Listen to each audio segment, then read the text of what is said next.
Joining us now, Southern Miss and their first-year head coach, Todd Monken. Also joining us is member of the defense, Alan House, the senior linebacker. First of all, good to see you. Good to see you, Ron. Good to have you in the league. You know, got to cover you last year when you were at Oklahoma State. Last year, obviously, it was a tough year for the team. What's the first thing you said to them when you got the job and got the team together? One of the first things that we talked about was that the players had to take ownership in the lack of success, as well as, you know, the change in staff, that just the change in staff was not going to be the end all. And I think that the players understood that. I think that was one of the first things. And the second thing is that it's going to take all of us, you know, players, coaches, administration, to move forward and not look back. There was no pity party, was there? No, not at all. I think the players were excited, you know, about a change. There was no pity party. We just, from day one, we just moved forward trying to, you know, as we talk about every day, try to do it better than they do it. And that's what we try to do every day. Alan, when you walked out of that first meeting with Coach, what did you think? I was excited. You know, it's from having a season like that, you know, when he first came in, you felt like the energy was back in the room. It wasn't just me that was excited either. It was everybody that they were like, you know, this is going to be a good thing coming up, you know. So it felt really good. 3 head coaches in 4 years. Coach, that's tough for the players, isn't it? It is tough. I think that I don't think anybody would say that the way to build a consistent program is to have change. You know, we're human. You know, we develop relationships and trust with people, and so when there is that, it takes time. It takes time to build that trust. And one thing that we've talked about with our players is that we'll never forget that, you know, their family will come first and our players will come first to us. And we've tried to do that every day with our players. And we've tried to build that with them, and then ultimately them feel like that we've got their best interest at heart and that we're going to win, because ultimately that's what we're paid to do, is figure out ways to win. Now, we talk about you. We obviously talk about your offense. You were a potent offense last year at Oklahoma State, and we were talking last night. You're not going to change, are you? That's what you do. No. Talk about your offense. I've said this all along. I hadn't been a head coach previously, so I think they hired me specifically counting on that we'd be able to score. You know, and the game has changed. I mean, a lot of people are going to spread. The points scored in a game have gone up tremendously over the last 5-10 years. So we're not going to change what I believe in philosophically. And so we're going to be no huddle, aggressive, throw the football around. And again, it's still, though, with all that being said, with tempo and spread, you still have to execute. It still comes down to execution and doing it better than they do it. You mentioned execution because when you talk to people like Mike Leach or you talk to Cliff Kingsbury and some of the people that have run this style offense that have all come, obviously, you know, going back to the Hal Mummy years, everybody says it comes down with repetition.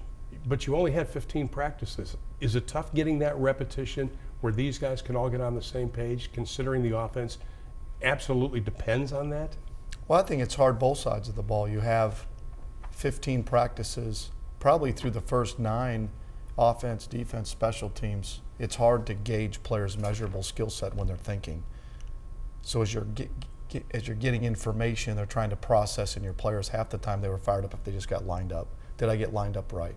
Did I understand what that meant to me, let alone what the other side of the ball is trying to do? So the first part was trying to get our guys acclimated to just terminology, what we're trying to do. Hopefully what we'll see is after the summer, where the guys have had a chance to work on it on their own, come back, that we'll be miles ahead of where we were, you know, when we ended spring. Alan, you get a new defensive coordinator, but he isn't really new. All right. Because he was with Larry Fedora. He recruited a lot of the guys that are playing right now. How important was it to get a familiar face back and somebody that can relate to what you're doing? I mean, Coach Duggan recruited me, so it was it felt good, you know, just knowing that, because the defense that he brought in, it was something that we were able to recall pretty easy. And so just going throughout the summer, going throughout spring, we were able to pick it up. And it's just like, it feels like second nature, so it's pretty good. 9 starters returning on defense. Is that one of those, the coach, you go, okay, you know, that's not too bad? We've got a number of seniors that have played a lot of football here and played on the team that went 12-2 and won Conference USA 2 years ago. So I don't think they lack confidence. You know, I don't, and it is exciting. You know, I think they're going to be pretty good. They beat the heck out of us in spring, so I hope they're pretty good. you know, and hopefully we'll get better as we keep progressing on offense. Let's talk about the progression on offense, because when you look at the numbers and who's coming back, does the success of the offense begin with a revamped offensive line? Yes. Right now we have 5 sophomore starters. They lost 4 guys from last year that were seniors that had played a lot of football here. So that's a group that's developing, and it's hard when you have to turn them loose. You know, when you have them for 15 practices, but that's the hand we're dealt. We have to figure it out. We've got 29 practices to figure that out. And it's not that we lack talent, we just lack experience. And in a number of spots that way. And that's what we're paid to do, is to figure out, develop it, and figure out ways to score, because no one really cares. The fans don't care. Our players don't care. They want to find a way to win, and that's our job to do that. Update on the quarterback situation. Where does it stand? Well, right now, Cole Weeks is our starter. Last year, he played some. There was 5 different quarterbacks that played last year. And then you've got Ricky Lloyd, who played some last year but tore his knee up. So he wasn't able to go through any contact in the spring. So we couldn't have many team periods. And then we've got a transfer coming in from Cal Allen Bridgeford. So those will be the three guys that will be challenging for the job. Alan, you look at the schedule: Nebraska, Arkansas, Boise State, Right. all on the road. You got to be ready early on in the season, don't you? Definitely. You know, they're exciting games. You know, you see it on your schedule, and you know, you look at them, you're like, you know, that's going to be good to play at. But it's, you know, in high school, my high school coach always taught me, you know, the most important game is the next one. So just got to look at it as if you're playing North Texas week by week, you know. So. How about the schedule? Well, What do you hope to get out of that? Obviously, wins, outside of the obvious. First and foremost, I think the one thing we have to concern ourselves is us and the standard we set and how we prepare, and are we doing it better than they do it on an everyday basis. I think first and foremost, that's all you can control. I can't control who we're playing, when we're playing them, what day we're playing them. I have no idea what the weather is. I can only control when we walk on the field every day, how do we prepare? When we go in the film room, how do our players prepare? That's what we can control. And then where it lands, it lands. I don't fear the season. Your wins and losses will show exactly where you're at. Right. If you're good enough, you'll win more games than you don't. And if you're not, then you know where you stand. I don't really concern myself with that. Is it a challenge? Of course it is.